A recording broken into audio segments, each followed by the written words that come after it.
আমরা অনেক সময় অনেক ফটোকে এরকমভাবে ক্রপিং করে ফেলি বা এরকমভাবে কাটিং করে ফেলি, হয়তো কোনো ভুলের কারণে এরকমভাবে আমাদের কাটিং করা হয়ে যায়। দেখুন দুই সাইডে কিন্তু গ্যাপ হয়ে গেছে, এই সাইডেও গ্যাপ হয়ে গেছে, এই সাইডেও গ্যাপ হয়ে গেছে। এবার এটাকে যদি আমি পাসপোর্ট সাইজ করে ক্রপিং করে দিই তাহলে কিন্তু দেখতে খারাপ লাগবে, আর এরকমভাবে যদি আমি পেইন্ট করে দিই সেটাও কিন্তু দেখতে খারাপ লাগবে। তো এটাকে আমি কিভাবে মেকআপ করব, খুব সুন্দরভাবে ম্যাচিং করে দুই সাইডটা মেকআপ করে দেব। দেখুন এই ভিডিওটা, তাহলে আপনি বুঝতে পারবেন। তো এরকম যদি আমাদের হয়ে যায়, আমরা যে ভুল পদ্ধতিতে এটা মেকআপ করি সেটা হচ্ছে এখান থেকে আমরা ক্লোন টুল নেই, এই ক্লোন টুলের উপরে একবার ক্লিক করি, এখানে এখানে ক্লিক করার পরে এই ভালো অংশের উপরে অল প্রেস করে একবার ক্লিক করি, তারপরে যে অংশতে এই অংশটা মিলাবো ওইখানে একবার ক্লিক করি। এরকমভাবে দেখুন অল প্রেস করে এই ভালো অংশের উপরে অল প্রেস করলাম, তারপরে এই অংশে ক্লিক করলাম, অল প্রেস করে রেখে ভালো অংশ নিলাম, তারপরে যে অংশতে এই অংশটা দিব এখানে ক্লিক করলাম। এরকম করলে হয়, কিন্তু ততটা ম্যাচিং হয় না, ঠিক আছে? পারফেক্টভাবে ম্যাচিং হয় না, দেখতে অতটা সুন্দর লাগে না, ভালো লাগে না।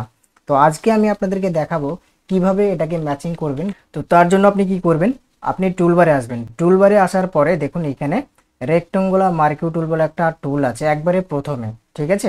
এই টুলটার উপরে একবার ক্লিক করবেন।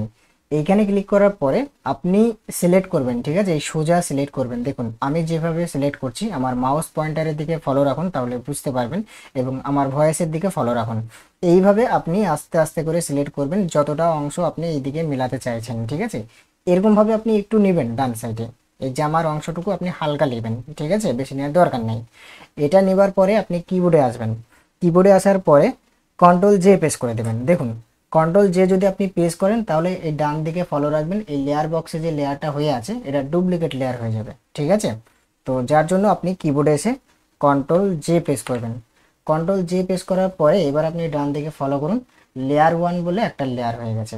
এবার আপনি যে কাজটা করবেন, কিবোর্ডে আবারও চলে আসবেন, আসার পরে কন্ট্রোল টি প্রেস করবেন। দেখুন আমি কন্ট্রোল টি প্রেস করে দিলাম। কন্ট্রোল টি প্রেস করার পর তারপরে দেখবেন এরকমভাবে একটা দাগ চলে আসবে। এবার আমি আপনাকে বলছি, দেখুন এই যে দাগের মিডিলে দেখবেন একটা পয়েন্ট আছে, এই পয়েন্টের উপরে মাউস পয়েন্টারটা রেখে যেদিকে আপনি নিয়ে যাবেন সেই দিকে ড্র্যাগ করে নিয়ে আসবেন। দেখুন এরকম ভাবে, আপনি বুঝতে পারছেন তো? এরকম ভাবে আপনি ড্র্যাগ করে নিয়ে এসে মিলিয়ে দেবেন, ঠিক আছে? মিলানো যখন হয়ে যাবে উপরে দেখবেন টিক চিহ্নদের একটা আইকন দেওয়া আছে, এই টিক চিহ্ন আইকনটাই একবার ক্লিক করে দেবেন। তারপরে আপনি সেম প্রসেসে এদিকটাও ওরকম ভাবে করে নেবেন। এখান থেকে আমি মুভ টুলে সিলেক্ট করলাম, তারপরে এখান থেকে আমি ব্যাকগ্রাউন্ডে ক্লিক করলাম, তারপরে আমি এখান থেকে মার্কিউ টুল নেওয়ার পরে এটাকে ভালোভাবে এরকমভাবে সিলেক্ট করে দিলাম লম্বাতে, ঠিক আছে? যে অংশের দিকে যাবে সেইভাবে আমি সিলেক্ট করলাম। সিলেক্ট করার পরে এবার আমি কিবোর্ড থেকে কন্ট্রোল জে প্রেস করে দিলাম, একটা লেয়ার নিয়ে নিলাম।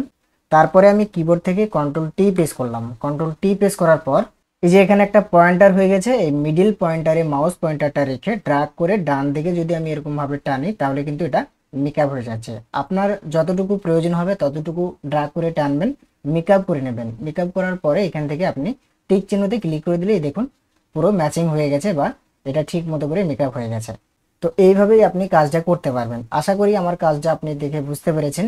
এরপরে যদি বুঝতে অসুবিধা হয় কোনো, আমাকে কমেন্ট বক্সে জানাবেন, আমি আপনাকে রিপ্লাই করার চেষ্টা করব। তো ভিডিওটা দেখার পরে যদি একটু উপকৃত হয়ে থাকেন অবশ্যই একটা লাইক দিয়ে জানাবেন, আর চ্যানেলে যদি আপনি নতুন হয়ে থাকেন অবশ্যই চ্যানেলটিকে সাবস্ক্রাইব করে দেবেন এরকম ধরনের নতুন নতুন ভিডিও পাওয়ার জন্য। তো যদি আপনি এই চ্যানেলটাকে, এই বাংলা টিপস বিগিনার চ্যানেলটাকে যদি আপনি সাবস্ক্রাইব করে রাখেন, আপনি অনেক ধরনের আপনার মনের মতো হেল্পফুল ভিডিও নিয়মিত পেয়ে যাবেন।